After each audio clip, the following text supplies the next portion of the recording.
Je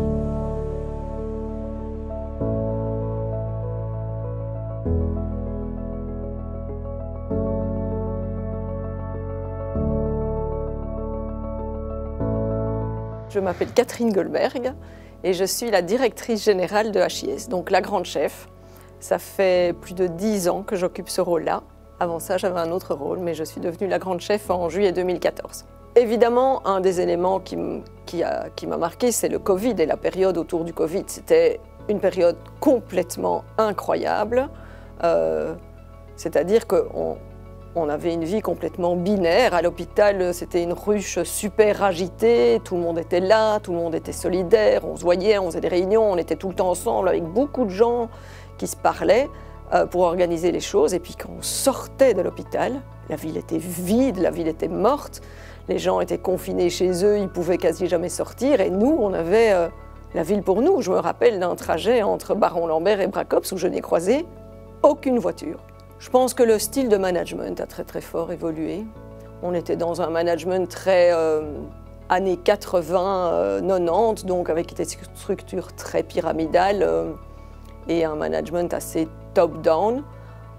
Aujourd'hui, on essaye de faire un management beaucoup plus participatif. On s'est d'ailleurs doté d'outils qui permettent de faire ça, donc on est là-dedans, on est beaucoup plus là-dedans. Je pense qu'il y a beaucoup plus de femmes dans des rôles clés qu'il y avait à l'époque, ça c'est certain. Il suffit de voir le comité de direction ou même à d'autres niveaux. Il y a évidemment tout un changement infrastructurel, même s'il n'est pas majeur, mais en 25 ans, on s'est doté quand même de nouveaux bâtiments, on a rénové des services, on est beaucoup plus axé sur le patient, sur le bien-être du patient, le bien-être du personnel. On essaye de faire du mieux qu'on peut avec les outils qu'on a. On a aussi évolué technologiquement, avec l'informatique, avec du matériel médical de pointe.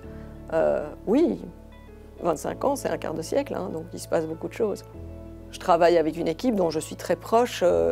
Voilà, on partage beaucoup de choses professionnellement, mais on parle aussi de nous. Oui, j'ai des liens forts et puis j'estime que HIS, c'est ma deuxième famille, donc j'y suis hyper attachée. C'est presque viscéral, parfois c'est même compliqué. Voilà, c'est toute ma vie. J'ai passé aujourd'hui quasi plus de temps dans HIS que pas dans HIS. J'ai l'impression de faire un job utile et je me lève aussi pour les 2500 collaborateurs qui travaillent. J'ai une responsabilité vis-à-vis d'eux et je me dois de l'honorer chaque jour. Alors, qu'est-ce que je peux souhaiter à HIS pour les prochaines années à venir? Mais de garder sa petite part de ce qui fait ce qu'il est, à savoir, j'utilise souvent cette phrase quand je présente HIS, c'est de faire les choses avec beaucoup de sérieux, mais sans se prendre au sérieux. Et ça résume beaucoup de choses. Ça veut dire qu'on fait les choses bien, avec beaucoup de professionnalisme, mais qu'en même temps, on reste humble et donc on retrouve ce côté un peu petit, familial, proche. Voilà. Je pense que c'est ça que je lui souhaite, de garder cette part-là. Si je dois transmettre un mot, ben c'est le mot que je transmets souvent, servir la vie. Merci de servir la vie.